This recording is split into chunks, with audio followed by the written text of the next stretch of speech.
நீங்கள் பார்த்துக் கொண்டிருப்பது உங்கள் விஜய். ஐயப்பனுடைய நெய்யபிஷேகம் தரிசனம் பண்ணிட்டு மற்ற ஸ்தலங்கள்லாம் பார்க்க வந்திருக்கோம். ஐயப்பனுக்கு சபரிமலை இல்லாத 5 ஸ்தலங்கள், முக்கியமான ஸ்தலங்கள் உண்டு. குளத்துப்புழா. இந்த ஸ்தலம் குளத்துப்புழையாகும். இங்கு தர்மசாஸ்தா பாலகன் நிலையில் காட்சி தருகிறார். இங்கு ஆற்றில் உள்ள மீன்கள் சாஸ்தாவின் நண்பர்களாக பாவிக்கப்படுவதால் இங்கு வரும் பக்தர்கள் மீன்களுக்கு பொரியை உணவாக கொடுக்கிறார்கள்.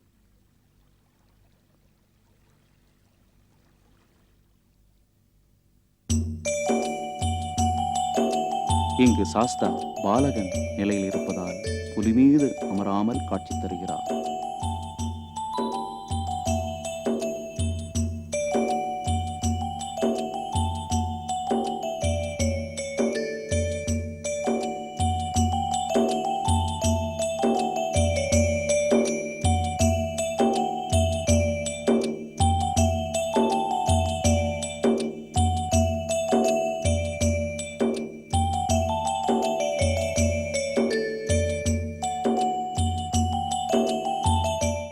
ஆரியங்காவு.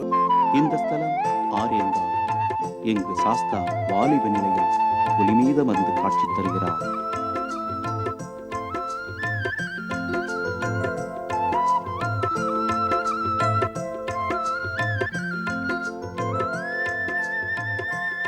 இந்த கோவிலுக்குள் 10 வயதிலிருந்து 50 வயதிற்குட்பட்ட பெண்கள் சன்னதிக்குள் அனுமதிக்கப்பட மாட்டார்கள்.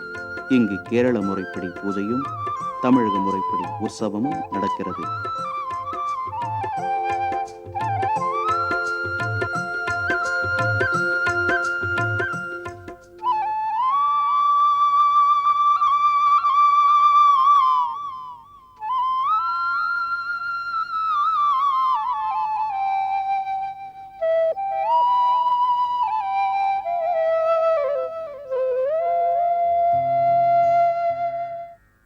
இந்த கோவிலில் சிவனுக்கும் அம்மனுக்கும் தனி சன்னதி உண்டு. நம்ம இப்போ வந்திருக்கிற அச்சங்கோயில்.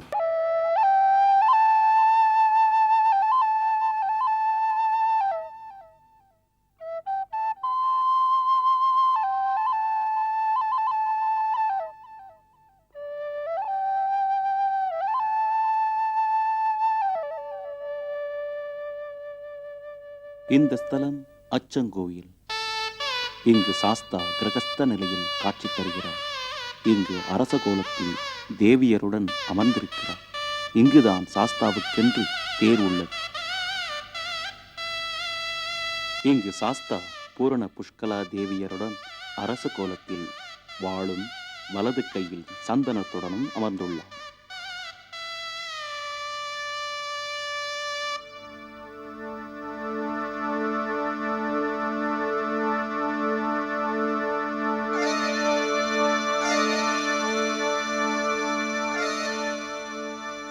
பாம்பு கடித்தவர்கள் இங்கு வந்து மருந்துண்டு குணமாகி செல்கின்றனர்.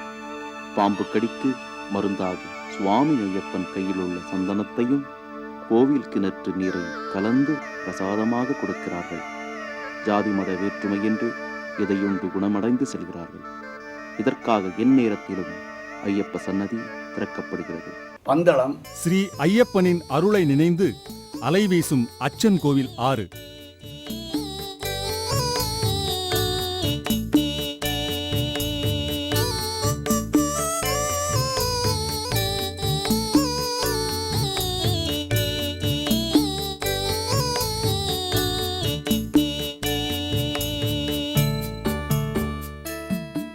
இதன் கரையில் அமைந்ததுதான் பந்தளம் அரண்மனை.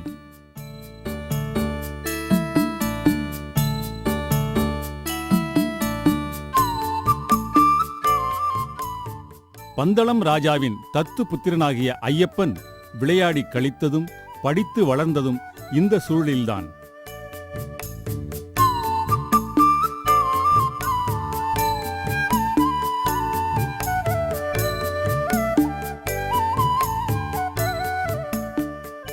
சின்னஞ்சிறு வயதிலே ஐயப்பன் படித்து மனனம் செய்த வேத சாஸ்திரங்களின் ஞானத்தினை நிரூபிக்கும் ஓலைச்சுவடிகள் இன்றும் அரண்மனையில் வைத்து வணங்கப்படுகின்றன. எருமேலி. வாவர் பள்ளி வாசலில் இஸ்லாமிய அன்பரின் கைகளால் பெறப்படும் திருநீறு ஐயப்ப பக்தமார்களின் ஆன்மீக உணர்வினை வெளிப்படுத்துகிறது. இந்து இஸ்லாமிய மத ஒற்றுமைக்கு எடுத்துக்காட்டு.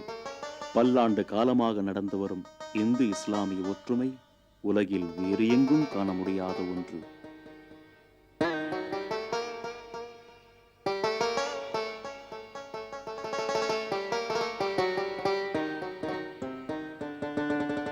இது பஞ்சஸ்தலங்கள் அப்படின்னு சொல்லுவா. குளத்துப்புழால குழந்தையா இருக்கார். ஆரியங்காவில் ஒரு யூத். இங்கே பூர்ண புஷ்கலா சமேத தர்மசாஸ்தாவா இங்கே ஒரு கிரகஸ்தாசிரமத்தில் இருக்கார். இங்கே அடுத்தது நீங்கள் மலையில் போய் பார்த்தீங்கன்னா யோக பீடத்தில் யோகியா இருக்கார். ஆமாம், காந்தமலை ஜோதியா பொன்னமலைமேட்டில் இருக்கார். இதுதான் ஒவ்வொரு படியில் ஐயப்ப சுவாமி இருக்கார். அதில் முக்கியமான இடம்ல இப்போ நாம் இங்கே வந்திருக்கிற அச்சங்கோயில். இதுக்கு அச்சங்கோயில் அப்படின்னு ஏன் பேர் வந்ததுன்னா, நீங்கள் எல்லா இடத்துலையும் ஐயப்ப சுவாமியை தரிசனம் பண்ணியிருக்கலாம். இங்கே தான் பூர்ண புஷ்கலா சமேதராக இருக்கிறார். அதாவது ஒரு கிரகஸ்தாசிரமத்தில் இருக்கார். கிரகஸ்தாசிரமம் இருக்கவாறு எப்படி கூப்பிடுவான்? இங்கே கேரளாவில் அப்பாவை எப்படி கூப்பிடுவான்? அச்சன் தானே கூப்பிடுவான். அதனால தான் இந்த ஊருக்கு அச்சங்கோயில் அப்படின்னு ஒரு பேர். இந்த பூர்ண புஷ்கலா அப்படின்னா யாருன்னு எல்லாரும் கேட்குறா. பூர்ண புஷ்கலான்னா பூர்ணம்ங்கிறது ஞானத்தை குறிக்கிறது. இன்னொன்று புஷ்கலாங்கிறது சம்பத், அதாவது ஐஸ்வர்யத்தை கொடுக்கறது. இப்போது இந்த ஐயப்பனை, இந்த தர்மசாஸ்தாவை இந்த ஊரில் வந்து நம்ம தரிசனம் பண்ணால் நமக்கு அவர் ஞானத்தையும் கொடுக்குறார், ஐஸ்வர்யத்தையும் கொடுக்குறார். இது ரெண்டு தானே வாழ்க்கையில் முக்கியம். சரஸ்வதி கடாட்சம் வேணும், லட்சுமி கடாட்சமும் வேணும். ரெண்டும் கிடைக்கக்கூடிய ஒரே ஐயப்ப ஸ்தலம் இதுதான்.